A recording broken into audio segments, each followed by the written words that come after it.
చూసి ఆమె ముందే ప్రత్యక్షంగా డైరెక్ట్ నిలబడ్డది బండల మీద చక్కగా. నాకు అర్థం కాక అడుగుతున్నాను అసలు.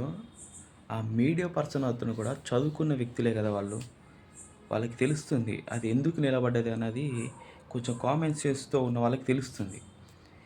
రెండు ఈక్వల్గా బరువు ఉన్నప్పుడు అది ఆ చెట్టు అనేది పడుకొని ఉన్నది.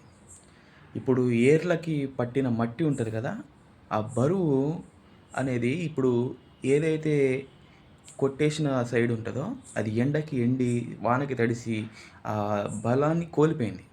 అందుచేత ఎక్కడైతే ఏర్ల కాడ మట్టి అదంతా ఉందో బరువు ఉందో అప్పుడు అదేనది ఇలా నిలబడింది.